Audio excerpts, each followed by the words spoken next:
रामलीला का मंच, तेज रोशनी, गरजती आवाज और सामने बैठी पूरी भीड़ की आंखें टिकी है एक 21 साल के लड़के पर। परशुराम का किरदार निभा रहा है वो लड़का। तेज आवाज, गुस्से से भरी बॉडी लैंग्वेज और स्टेज पर ऐसी प्रेजेंस जैसे वो सच में उस किरदार में पूरी तरह डूब गया हो। सामने बैठे लोग सांस रोककर देख रहे हैं। उस लड़के का नाम है अक्षत प्रताप सिंह। मोहल्ले में लोग उसे प्यार से राजा भी कहते हैं। अक्षत सिर्फ किरदार नहीं निभाता था, रामलीला की पूरी स्क्रिप्ट भी वही तैयार करता था। शुरू होने से एक महीना पहले से वो अपने दोस्त के साथ मिलकर लिखना शुरू कर देता, तय करता कि कौन सा सीन कैसे होगा, कौन किसका रोल निभाएगा और कौन सा डायलॉग किस जगह पड़ेगा। उसे हमेशा गुस्से वाले किरदार सबसे ज्यादा पसंद थे। रावण हो या परशुराम, वो खुद ही उठा लेता। लेकिन उस रात उस भीड़ में बैठे किसी भी इंसान को जरा भी अंदाजा नहीं था कि कुछ ही दिनों बाद इस लड़के का नाम एक ऐसी घटना से जुड़ने वाला है जो पूरे देश को हिला देगी। अक्षत लखनऊ के आशियाना इलाके सेक्टर एल में रहता था। उसके पिता का नाम था मानवेंद्र सिंह, उम्र 50 साल। मानवेंद्र सिंह वर्धमान पैथोलॉजी के मालिक थे। उनकी 12 पैथोलॉजी लैब्स थी और 2 शराब के ठेके जो वो अपने बिजनेस पार्टनर भक्तिवर्धन सिन्हा के साथ चलाते थे। घर की छत पर 2 मोबाइल टावर भी लगे थे जिनसे किराया आता था। मोहल्ले में पार्क हो, रामलीला हो या कोई भी त्योहार, मानवेंद्र सिंह हमेशा आगे रहते। किसी को भी रात बेरात जरूरत पड़े, सबसे पहले वही खड़े मिलते। अक्षत के अलावा उनकी एक 17 साल की बेटी भी थी, कृति, जो आर्मी पब्लिक स्कूल में पढ़ती थी। और पत्नी के गुजर जाने के बाद से तीनों एक ही कमरे में सोते थे। बाहर से देखने पर यह एक भरी पूरी फैमिली लगती थी। पैसा था, स्टेटस था, इज्जत थी। लेकिन कुछ घर ऐसे होते हैं जिनकी दीवारें बाहर से चमकती हैं और अंदर से चटकती रहती हैं। 20 फरवरी 2026 सुबह से ही मानवेंद्र सिन्हा के दोस्त उन्हें कॉल करने की कोशिश कर रहे थे, लेकिन फोन स्विच्ड ऑफ आ रहा था।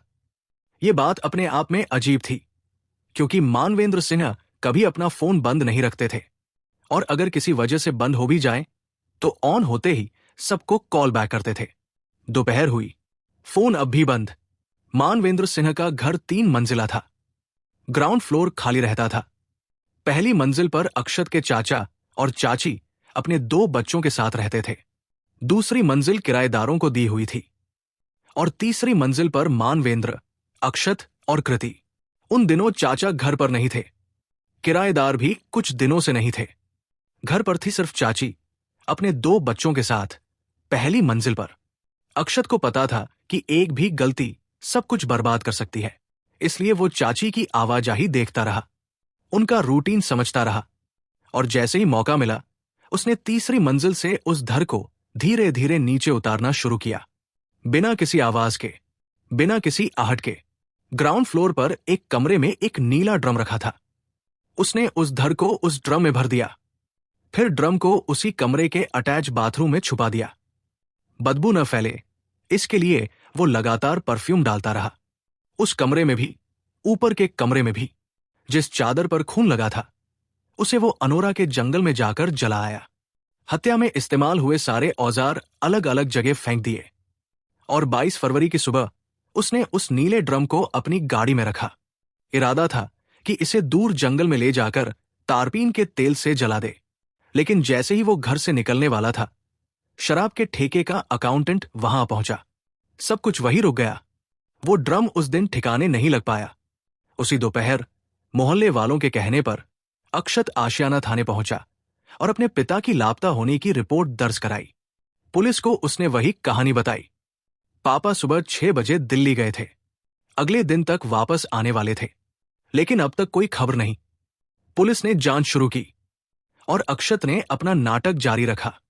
135 कॉल्स की उसने अलग अलग लोगों को। व्हाट्सएप ग्रुप पर लगातार अपडेट्स देता रहा।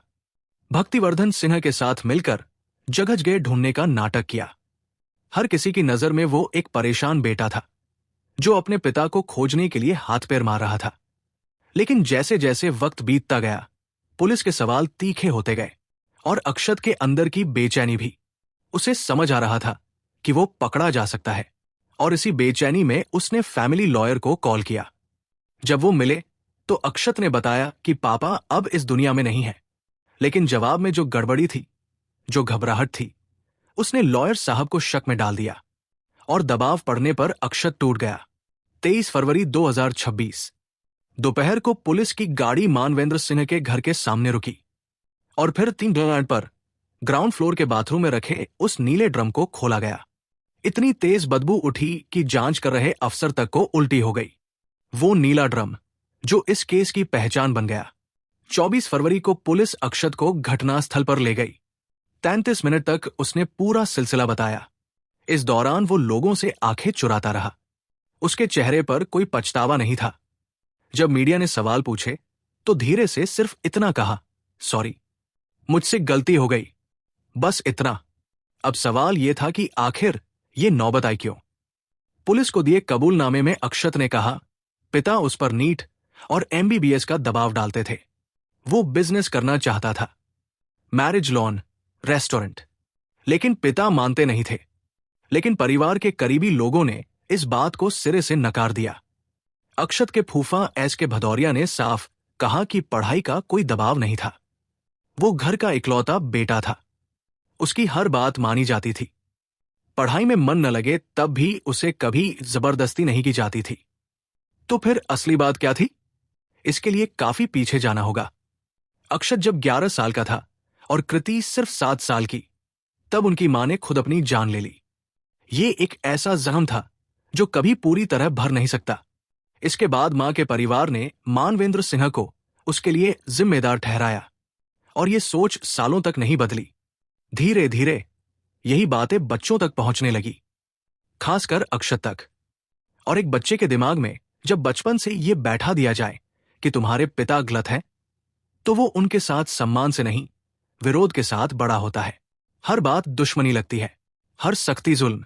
इसी के साथ मानवेंद्र सिंह की एक बाहरी महिला से दोस्ती की खबरें भी घर तक पहुंची। और कुछ रिश्तेदार जो मानवेंद्र से अपने मतलब की वजह से जुड़े थे, वो नहीं चाहते थे कि पिता और बच्चों के बीच की कड़वाहट कभी कम हो, क्योंकि उससे उनके अपने फायदे घट जाते। तो बच्चे जैसे जैसे बड़े होते गए, आग और भड़कती रही। करीब 3 साल पहले अक्षत ने एक दिन अचानक अपने पिता को कमरे में बंद किया, लैपटॉप और मोबाइल उठाया और घर से निकल गया। जाने से पहले 6 पन्नों का एक खत छोड़ गया, जिसमें उसने लिखा था कि वो MBBS नहीं करना चाहता, उस पर जबरदस्ती न की जाए। उसने तजवीज भी दी थी कि पैथोलॉजी की जगह एक हिस्से में रेस्टोरेंट खोला जाए, दूसरी जगह मैरिज लॉन, तीसरी जगह कोई और बिजनेस।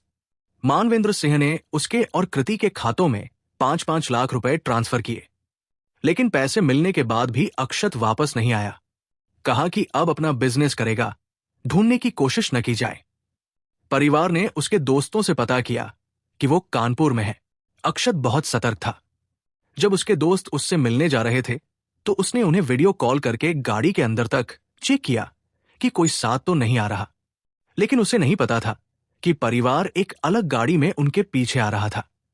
आखिरकार वो उसे समझा बुझाकर घर ले आए। लेकिन ये पूरी घटना ये बता रही थी कि इस बाप बेटे के बीच जो टकराव था वो नया नहीं था, वो कब का अंदर ही अंदर बढ़ रहा था। फिर एक और घटना हुई। मानवेंद्र सिंह जब वैष्णो देवी गए हुए थे, तब घर में कुछ गहने और 30-32 हजार रुपए गायब हो गए। शुरू में शक घर की नौकरानी पर गया। मानवेंद्र ने पुलिस में शिकायत दर्ज कराई, लेकिन जांच में नौकरानी बेकसूर निकली और आहिस्ता आहिस्ता जो सच सामने आया वो ये था कि ये चोरी घर के बाहर से नहीं, घर के अंदर से हुई थी।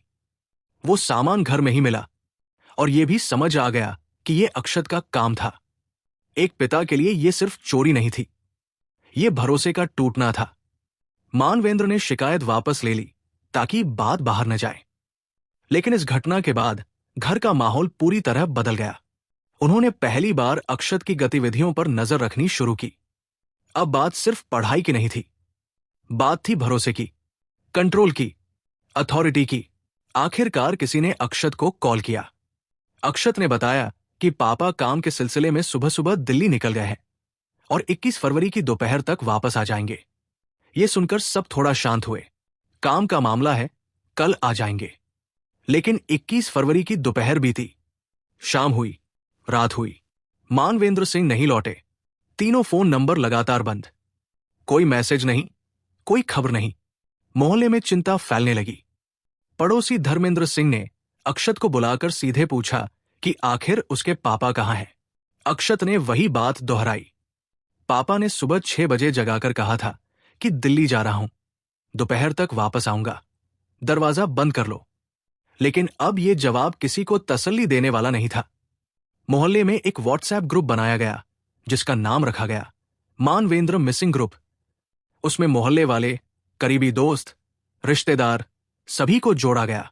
जो भी अपडेट मिलती उस ग्रुप में डाली जाती। सब लोग जुट गए। अलग अलग जगह तलाश शुरू हुई और इसी ग्रुप में अक्षत भी हर 2-3 घंटे में कुछ न कुछ अपडेट देता रहा। भक्तिवर्धन सिन्हा के साथ मिलकर अलग अलग जगह भटकता रहा। सबको दिखता रहा कि वो कितना परेशान है। उसने उस ग्रुप पर एक मैसेज भी लिखा, पापा वापस लौट आओ, कृति और मैं आपको मिस कर रहे हैं। ये पढ़कर जो भी देखता उसका दिल भारी हो जाता। जब पुलिस ने जांच शुरू की तो कुछ बातें जोड़ने पर एक उलझा हुआ पैटर्न सामने आया। मानवेंद्र सिंह का व्हाट्सएप 20 फरवरी की रात 1:36 तक एक्टिव था। उनके फोन की आखिरी लोकेशन काकोरी में उनकी एक पैथोलॉजी पर थी जो घर से 22 किलोमीटर दूर थी। लेकिन मोहल्ले के सीसीटीवी की फुटेज में मानवेंद्र सिंह रात करीब 1 बजे घर के अंदर जाते दिख रहे थे और उसके बाद की किसी भी फुटेज में वो घर से बाहर निकलते नहीं दिखे। मतलब वो घर पहुंचे थे। फोन भी रात 1:30 बजे तक चल रहा था लेकिन बाहर नहीं निकले और उनके फोन की आखिरी लोकेशन थी घर से 22 किलोमीटर दूर। ये सब एक साथ मिलाने पर जो तस्वीर बनती थी वो कई सवाल खड़े कर रही थी जिनके जवाब अभी नहीं थे। तलाश जारी थी। लेकिन इसी बीच अक्षत के अंदर कुछ और भी चल रहा था। जो भी उससे मिलता वो सवाल पूछता, पापा से आखिरी बार कब बात हुई, क्या बात हुई, उनका मूड कैसा था, आपको कुछ अंदाजा है कहाँ गए होंगे। ये सवाल और ये तलाश अक्षत को अंदर ही अंदर बेचैन कर रहे थे। आखिरकार उससे रहा नहीं गया। उसने अपने पिता के पुराने फैमिली लॉयर को कॉल किया। कहा अकेले मिलना है। जब वो मिले तो अक्षत ने एक ऐसी बात कही जिसके लिए वो लॉयर साहब बिल्कुल तैयार नहीं थे। अक्षत ने कहा, पापा ने खुद एक ऐसा कदम उठा लिया है, वो अब इस दुनिया में नहीं है। ये सुनकर लॉयर साहब सन्न रह गए। जब उन्होंने पूछा कि ये तुम्हें कैसे पता और उनकी लाश कहाँ है, तो अक्षत के जवाब में गड़बड़ी थी। आंखों में घबराहट थी, बातें गोलमोल थी। लॉयर साहब को शक हुआ। जब थोड़ा और दबाया गया तो अक्षत टूट गया और एक ऐसा कबूलनामा सामने आया जिसने इसे इस देश का एक सनसनीखेज केस बना दिया। 23 फरवरी 2026 को पुलिस के पास फोन आई, उन्हीं लॉयर साहब की। पुलिस मानवेंद्र सिंह के घर पहुंची और जिस बेटे ने पिछले 48 घंटे अपने पिता को ढूंढने में लगाए थे, जिसने वो दर्द भरा मैसेज लिखा था, जो सबकी नजरों में एक परेशान बेटा था, उसी को पुलिस ने गिरफ्तार कर लिया। ये खबर पूरे मोहल्ले में तेजी से फैली और हर किसी के पैरों तले जमीन खिसक गई। अक्षत के कबूलनामे से जो सच सामने आया वो ले जाता है हमें 20 फरवरी की उस रात पर। रात करीब 1 बजे मानवेंद्र सिंह एक शादी समारोह से घर लौटे थे। घर के तीसरे फ्लोर पर वही कमरा था जहां तीनों एक साथ सोते थे। सुबह के 4:30 मानवेंद्र सिंह और कृति गहरी नींद में थे, लेकिन अक्षत जाग रहा था। उसके अंदर कुछ उबल रहा था, कुछ ऐसा जो रुकने का नाम नहीं ले रहा था। एक भूचाल जो बाहर नहीं आ पा रहा था, लेकिन अंदर ही अंदर सब कुछ तोड़ता जा रहा था। और फिर आया वो पल जब गुस्से ने सोचने समझने की सारी क्षमता को पूरी तरह मिटा दिया। अक्षत ने अपने पिता की लाइसेंसी .315 बोर की राइफल उठाई और उनके सिर में गोली मार दी। गोली की आवाज से कृति की आंख खुल गई। उसने भाई के हाथ में राइफल देखी, पिता को खून से लथपथ देखा। वो फूट फूट कर रोने लगी। कांपती हुई आवाज में उसने अक्षत से कहा, भैया, हमारी मां नहीं है और अब तुमने पापा को भी मार दिया। ये सुनकर अक्षत ने गुस्से में उसका मुंह बंद किया, उसे सोफे पर बिठाया और धमकी दी, अगर किसी को भी इस बारे में एक लफ्ज बताया तो ठीक नहीं होगा। कृति बुरी तरह डर चुकी थी। अपने भाई के सर पर खून सवार देखकर उसके अंदर इतनी हिम्मत नहीं बची थी कि वो उसके खिलाफ जा सके, और उस डर ने उसे अगले कई दिनों तक खामोश रखा। 20 फरवरी की सुबह घर के अंदर सब कुछ खामोश था, लेकिन उस खामोशी के पीछे अक्षत का दिमाग लगातार एक ही सवाल पर काम कर रहा था। इसे सबसे कैसे छुपाया जाए? पिता का वजन लगभग 110 किलो था। लाश को एक जगह से दूसरी जगह ले जाना मुमकिन नहीं था, इसलिए उसने पहले उसे बाथरूम तक घसीटने का फैसला किया। उसने ऑनलाइन 2 चाकू मंगवाए, लेकिन जब वो काम के नहीं निकले तो वो बाजार गया। वहां से रस्सी लाया, आर्मी पैटर्न की मोटी पॉलिथीन लाया, कई सारे रूम फ्रेशनर लाया और 10 लीटर तारपीन का तेल भी। शाम ढलकर रात हुई। बाहर की दुनिया अपनी जिंदगी में मशगूल थी और रात के करीब 8 बजे उस घर के बाथरूम में पानी की तेज आवाज के साथ एक ऐसा काम शुरू हुआ जिसे सोचकर भी रोंगटे खड़े हो जाएं।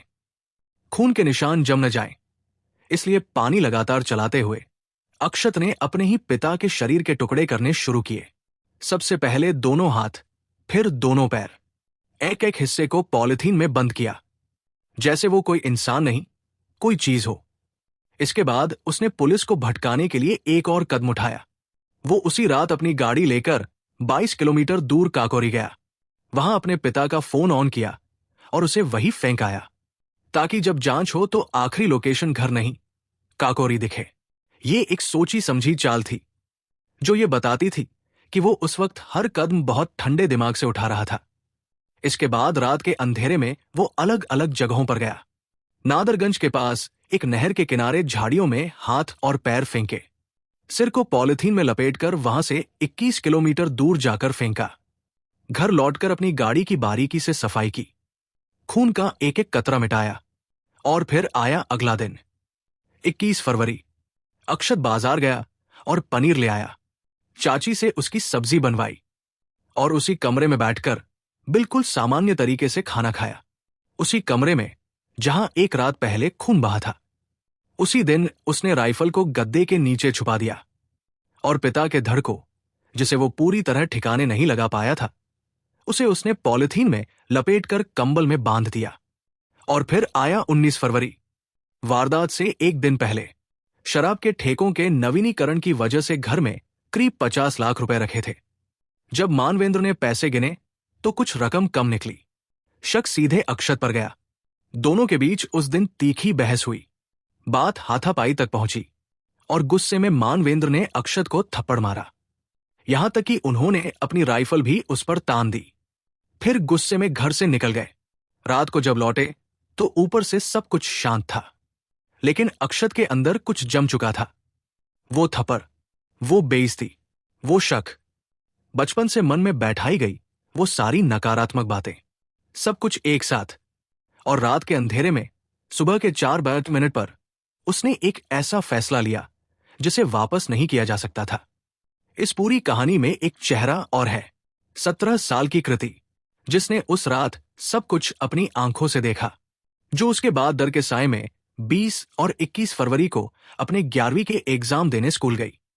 पड़ोसियों के घर जाकर पढ़ाई करती रही, लोगों से मिलती रही, सबको बिल्कुल सामान्य दिखती रही, जैसे उसे कुछ पता ही न हो। लेकिन असल में वो हर पल एक ऐसे सच के साथ जी रही थी जो उसे अंदर से तोड़ रहा था। एक घर जिसमें एक लाश छुपी हो, एक भाई जिसने धमकी दी हो, और एक बच्ची जिसके पास अपनी खामोशी के सिवा कुछ नहीं था। अब इस पूरे केस को अगर सिर्फ एक अपराध की तरह देखें तो शायद हम कुछ तथ्य समझ पाएंगे, लेकिन अगर एक इंसानी कहानी की तरह देखें तो ये हमें कुछ बेहद असहज सवालों के सामने ले जाकर खड़ा कर देता है। मनोविज्ञान के नजरिए से ये एक ऐसा केस है जहां वर्षों से दबा हुआ गुस्सा, पहचान का संकट और भावनात्मक अलगाव धीरे धीरे बढ़ता रहा। जब किसी बच्चे के दिमाग में एक माता पिता की नकारात्मक छवि बचपन से ही बैठ जाती है तो वो सम्मान के साथ नहीं, प्रतिरोध के साथ बड़ा होता है। और अक्षत के अंदर जो विजन था, जो सपने थे, उन्हें सही तरीके से न तो जाहिर किया जा सका, न सुना गया। समाज के नजरिए से ये उस सोच का उदाहरण है जहां पैसे और सुविधाएं देना पेरेंटिंग मान लिया जाता है।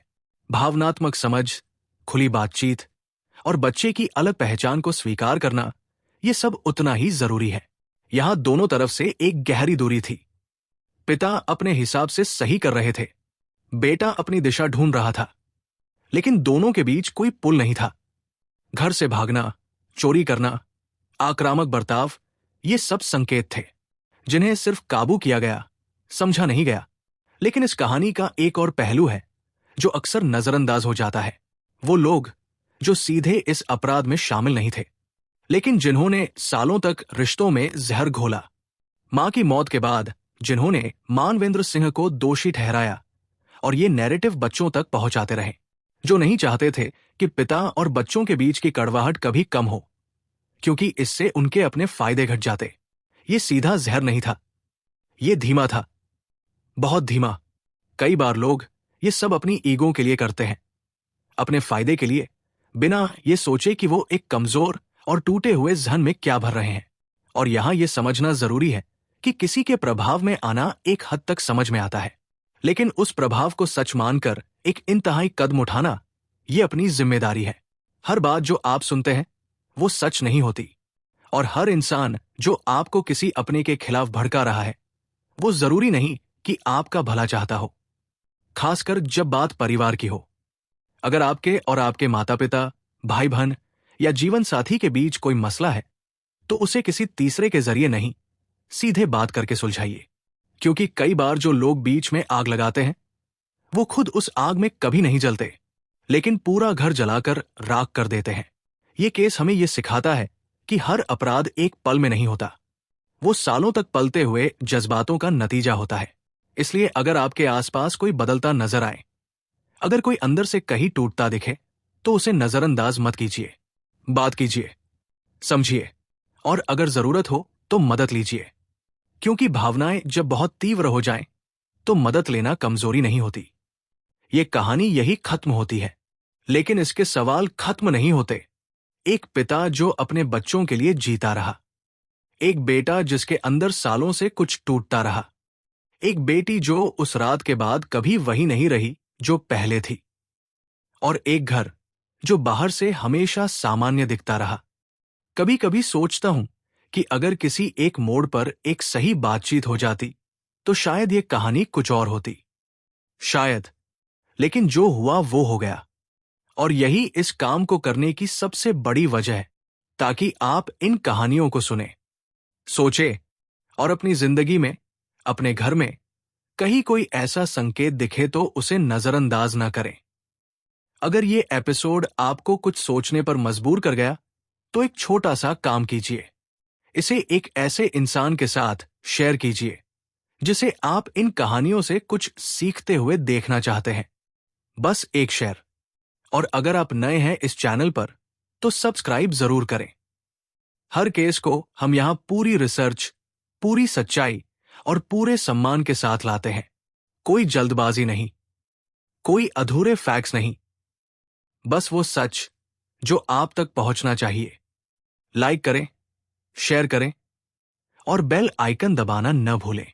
अगला केस आने वाला है, तब तक अपना ख्याल रखिए।